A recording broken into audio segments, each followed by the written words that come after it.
Jadi bismillahirrahmanirrahim, tadi ada pertanyaan yaitu apabila seorang suami melarang istrinya untuk sholat. Kira-kira butuh ganti suami nggak? Nah ini kita bahas, jangan salah mengerti dulu nih. Artinya seorang perempuan dikatakan la ta'atal makhluk li maksiatil khaliq. Manusia ini siapapun kita tidak boleh taat kepada makhluk untuk maksiat kepada Khalik. Jadi nggak boleh manusia taat kepada manusia untuk bermaksiat kepada Allah Subhanahu wa taala. Mau itu ayah kita yang larang sholat, mau itu ibu kita, mau itu suami kita tetap sholat. Walaupun tadi dikatakan sholatnya diam-diam, nggak masalah. Sholat diam-diam, lagi suami nggak ada, sholat. Walaupun suami ada, kita sholat. Kenapa? Urusannya kepada Allah Subhanahu wa taala. Apakah harus cerai? Nah, itu boleh milih sebenarnya dalam hukum fikih. Artinya boleh milih. Kalau dia tidak sanggup cerai, artinya kasar mana manusia sekarang sama Fir'aun. Apakah Asia istrinya Fir'aun minta cerai? Kan enggak. Makanya lau qata'tani irban masdatu ila hubban, kata Asia, ya Fir'aun, seandainya kau potong aku halus-halus lagi kau cincang aku, tidak akan berubah cintaku kepada Allah Subhanahu wa taala. Jadi tetap melakukan sholat, tetap melakukan ibadah, tidak boleh taat kepada makhluk untuk maksiat kepada Allah Subhanahu wa taala, dan sabar. Artinya tetap sabar, doakan suami kalau memang tidak mau cerai, sabar, doakan suami. Sebab dalam kalimat hadis, ayu mamra'atin sabarat ala su'i akhlaqi zaujiha a'tahullahu thawaba Asia. Artinya setiap perempuan atau setiap istri yang sabar atas buruk akhlak suaminya, maka Allah berikan pahala Asia tadi. Besar sekali pahala Asia itu dapat rumah di sorga. Jadi Asia itu dikhususkan, sampai dikangenkan, sampai Nabi Musa mendapatkan wahyu dari Allah. Kata Allah, itu ahlus sama, semua rindu menunggu fintidharik. Artinya menunggu engkau wahai Asia. Allah dan semua penduduk langit itu menunggu Asia. Nah kalau kita jadi istri yang sabar. Nah buat suami-suami yang nggak jelas. Ya. Jangan melarang istri ibadah. Jangan melarang istri pakai jilbab. Jangan melarang istri untuk sholat. Ingat siksaan Allah Subhanahu wa taala. Ya Allah, sayangku di rumah yang sabar ya ngadepin lakinya ya. Jangan begitu, Li. Baik, Masya Allah ya. Dan baik, kita masuk lagi dalam pertanyaan. Assalamualaikum guru-guruku. Waalaikumsalam warahmatullahi wabarakatuh ya. Semoga kalian semua diberkahi, amin ya rabbal alamin. Amin. Pengen nanya nih ya, jika misalkan, misalkan ada orang yang kadang melawan, kalau saya ingatkan sholat, itu bagaimana cara menghadapinya? Silahkan guruku, Ustaz Ahmad. Masya Allah. Kalau ada orang yang diajakin sholat atau dikasih tahu sholat, dia ngelawan kita, yang pertama kita sikapinya sabar. Karena mengajak orang kepada kebaikan itu sangat sulit.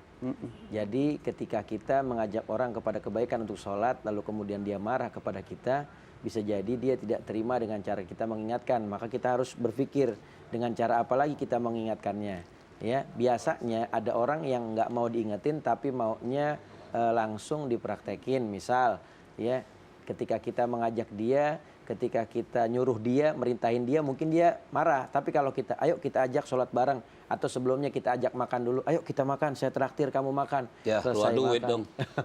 Namanya kebaikan ya, Beb, ya, gitu. Siapa tahu kita cari apa? Kita cari bagaimana cara-cara agar bisa mengajak orang dalam kebaikan. Ambil hati. Ya, ambil hatinya.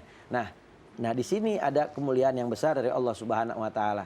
Dan juga nggak bosan-bosan buat mengajak dia. Kenapa saya tadi bilang langsung ajakin, praktekin, nggak cuma sekedar nyuruh doang, karena lisanul hal afsah min lisanil maqal, mempraktekkan itu lebih utama daripada cuma sekedar nyuruh doang. Jangan kalian katakan kepada anak istri kalian, sholat lu pada, kalau nggak lu pada masuk neraka. Tapi katakan kepada anak istri kalian, yuk kita sholat bareng berjamaah, biar kita bareng-bareng ke sorga.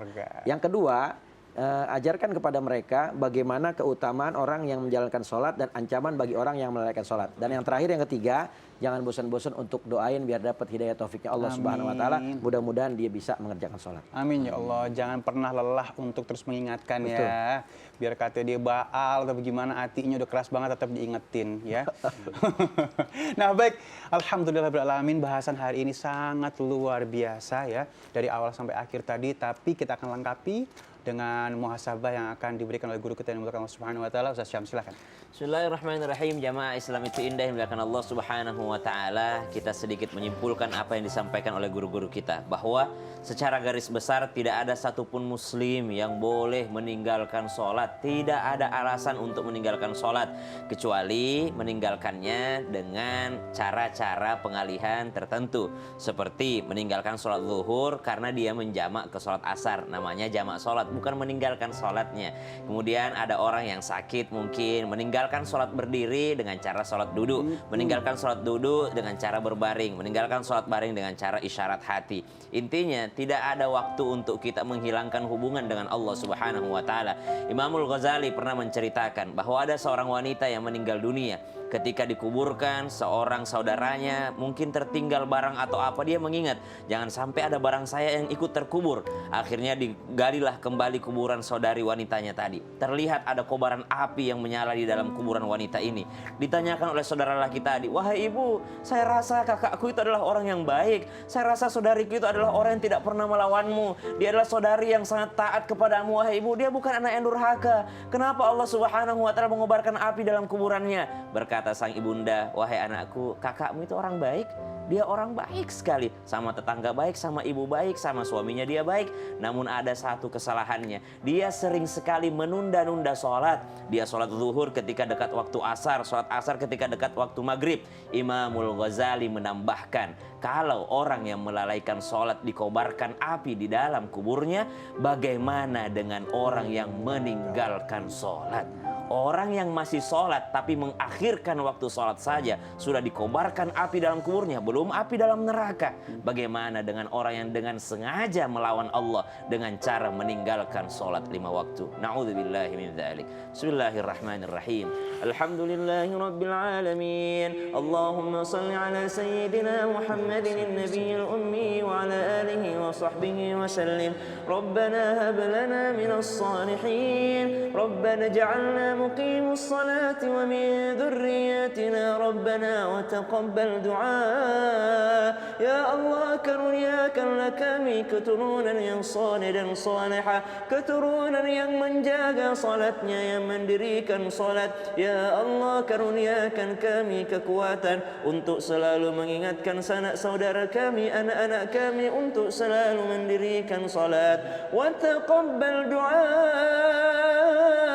ya Allah, kabulkanlah, terimalah doa kami ya Allah. Rabbana ighfir lana dhunubana wa kaffir anna sayyiatina wa tawaffana ma'al abrar. Ya Allah, ampuni dosa kami dan hapuskan seluruh kesalahan kami, dosa-dosa kami ya Allah, dan jadikanlah hati kami merindukan salat. Berikan kenikmatan kepada kami, kekhusyuan kami ketika kami mendirikan salat ya Allah ya Rahman ya Rahim. Allahumma rzuqna ziyaratal masjidil haram ya Allah, kami rindu salat di Masjidil Haram, di Masjidil Nabawi wa Masjidil Aqsa. Izinkan kami untuk salat di Padang Arafah, izinkan kami salat di Masjidil Haram, di Masjidil Nabawi. Wa sallallahu ala sayyidina Muhammad walhamdulillahi rabbil alamin. Alhamdulillahirrahmanirrahim. Terima kasih guru-guruku yang dimuliakan Allah Subhanahu Wa Taala. Terima kasih ayahanda, ibunda yang sudah menyaksikan acara ini. Selamat beraktivitas dan jangan lupa sholat ya. Assalamualaikum warahmatullahi wabarakatuh. Waalaikumsalam warahmatullahi wabarakatuh. Maulaya salli wa sallim daiman abada ala